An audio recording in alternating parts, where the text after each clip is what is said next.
আরবিদের বাসায় কাজ করতে করতে জীবনটা পুরো শেষ করে দিলাম। এই ছোট জীবনে অর্ধেকটার বেশি সময় প্রবাসেই কাটায় দিলাম। জানি না আর কতদিন প্রবাসে থাকতে হয়, আর কতদিন আল্লাহ প্রবাসে কপাল লিখে রাখছে। আসসালামু আলাইকুম, কেমন আছেন সবাই? আলহামদুলিল্লাহ আমি ভালো আছি। চলে আসলাম আপনাদের মাঝে নতুন আরেকটি ভিডিও নিয়ে। ভিডিওটি ভালো লাগলে সবাই লাইক কমেন্ট শেয়ার করবেন, আর আমার চ্যানেলটি একটু প্লিজ সবাই সাবস্ক্রাইব করে দিবেন। আজকের ভিডিও রান্না বান্নার থেকে শুরু করতেছি। চুলার মাছ বসাই দিয়েছি, মাছগুলো ভালো করে মশলা দিয়ে মাখাইয়া চুলার মধ্যে দিয়ে দিতেছি। সমুদ্রের এই টুনা মাছগুলো খাইতে খাইতে আর ভাল লাগে না। এক মাছ আর কয়দিন খাওয়া যায়? ওদের মুখ যে কেমন দিয়েছে আল্লাহ আল্লাহ ভালো জানে। আরবিরা এক খাবার বারবার কিভাবে খায় আমি নিজেও বলতে পারি না, মানে বুঝতে পারি না। এক খাবার আমার 2 দিন থেকে 3 দিন দেখলে আমার মিজাজ এত বেশি খারাপ হয়। আর এইদিকে ফয়সাল ক্যামেরার সামনে এসে দেখেন কেমন করতেছিল। বিশ্বাস করেন, এই সমুদ্রের এই টুনা মাছটা খাইতে কিন্তু মজা, খারাপ না। তারপর প্রতিদিন একই মাছ খাইতে কেমন লাগে।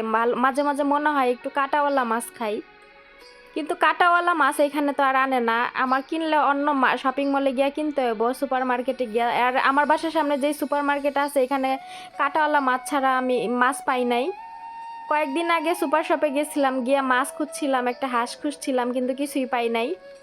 কথায় আছে না, টাকা থাকলে কি হবে, হয়তো বা জিনিস পাওয়া যায় না। আর জিনিস পাওয়া গেলেও আমার বাসার আশেপাশে নাই, অনেক দূরে আছে, আর সেখানে তো আর যাওয়া হয় না। তবে ম্যাডামকে যদি বলি যে বাঙালি সবজি মার্কেটে কিংবা মাছের মার্কেটে নিয়ে চলেন, তাহলে হয়তো বা নিয়ে যাবে, কিন্তু আমি কখনো বলি না। ওদের জন্য যা রান্না বান্না করি আমি তাই খাই। আমি নিজের জন্য বেশি আলাদা রান্না বান্না করি না। অনেক আপুদের দেখি যে আরবিয়ান খাবার খায় না, ওরা সবসময় বাঙালি রান্না বান্না করে খায়, বাঙালিয়ান বাজার করে, কিন্তু আমি সেরকম করি না। ম্যাডামকে যদি মাঝে মাঝে বলি তাহলে সবজি আয়না দেয়। গত 2 মাস আগে ম্যাডামকে ফুলকপি আয়না দিতে বলছিলাম, এই মাসে আর বলি নাই। ম্যাডাম নিজে ইচ্ছা করে ফুলকপি নিয়ে আসছে আমার জন্য। ফুলকপিটা এখনো ফ্রিজে পড়ে আছে, এখনো খাওয়া হচ্ছে না আলসামির জন্য। ওদের জন্য রান্না বান্না করে আমার এত আলসি লাগে যে নিজের জন্য তখন আর কিছু করতে মনে চায় না। সারাদিন ওদের কাজ করলে আলসামি লাগে না, যখন নিজের ঘরে আসি নিজের জন্য কিছু করতে গেলে অনেক বেশি আলসামি লাগে। জীবনের অর্ধেকটা সময় চলে গেল মানুষের পিছনে শ্রম দিতে দিতে। জানি না আর কতদিন এরকম শ্রম দিতে হয় মানুষের পিছনে। তবে দিন শেষে একটাই কথাই বলবো, আলহামদুলিল্লাহ অনেক বেশি ভালো আছি। আল্লাহ জানে এইভাবে আমাকে যতদিন বেঁচে আছি ততদিন আমাকে এইভাবেই রাখে। যতদিন হাত পাও আছে ততদিন কাজ করে খাবো। আল্লাহ জানি কারো উপরে ডিপেন্ড করে আমাকে না বাঁচায়। সুস্থ থাকাকালীন যেন আল্লাহ দুনিয়ার থেকে নিয়ে যায়, যাতে করে ঘরে পড়ে না যায় কেউ, আমার জন্য কারো কোনো কষ্ট হয়। জীবনটা অনেক ছোট, কিন্তু এই ছোট জীবনে মানুষকে অনেক স্ট্রাগল করে বাঁচতে হয়। যেমন আমি পড়াশোনা খুব অল্প করেছি, এই ইউটিউবে কাজ করতেছি। এই কাজগুলো সব আমার নিজের অভিজ্ঞতার থেকে আমি শিখছি, আমাকে কেউ এগুলো কখনো শেখায় নাই। অনেকটা ভেবেচিন্তে ইউটিউবে আসা, যাতে করে যখন বাংলাদেশে চলে যাব সারা জীবন তো আর ওমানে থাকবো না। যখন বাংলাদেশে চলে যাব তখন কারো উপরে ডিপেন্ড করে আমাকে বাঁচতে না হয়। ইউটিউবে যখন কাজ করতেছি ইনশাল্লাহ এক সময় টাকা আসবে, আর টাকা আসলে সেই টাকা দিয়ে হয়তো বা আমি খুব ভালোভাবে চলতে পারবো। এখনকার নারীরা কিন্তু কোনো দিকে পিছিয়ে নেই, সব নারীরাই চায় নিজের পায়ে দাঁড়াইয়া কিছু করতে, অন্যের উপরে ভরসা না করুক। আসলে কারো উপরে ভরসা করে চলাটা উচিত নয়। নিজের যোগ্যতা দিয়ে যেটা অর্জন করবা সেটাই কিন্তু অনেক বেশি ভালো, ইভেন সুন্দর। আজকে অনেক দিন ধরে ইউটিউব করতেছি, এখন পর্যন্ত কথা এখনো ভালোভাবে বলতে পারি না। হয়তো বা অনেক সময় অনেক কথা বাইজা পড়ে, কারণ আরব কান্ট্রিতে থাকতে থাকতে আরবিদের সাথে কথা বলতে বলতে দেখা যাচ্ছে বাংলা বলতে গেলে অনেক সময় আরবি চলে আসে, তখন আবার কথাগুলো ফিরিয়ে নিয়ে আবার বাংলা বলার চেষ্টা করি।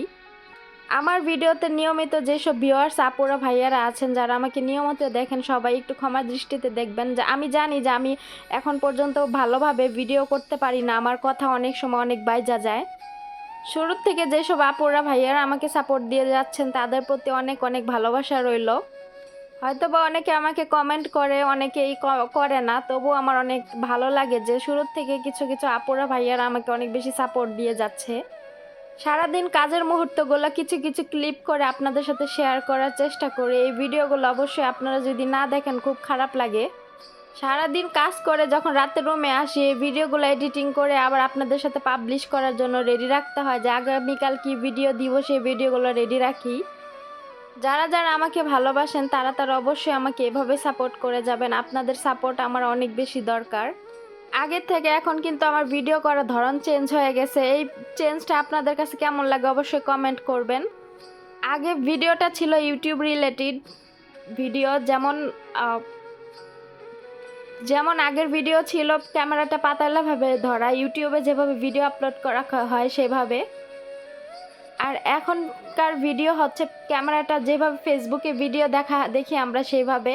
তো আপনাদের কোনভাবে ভালো লাগে আমাকে কমেন্ট করবেন। যদি আপনাদের এইভাবে ভালো না লাগে অবশ্যই আমি এই স্টাইলটা চেঞ্জ করব।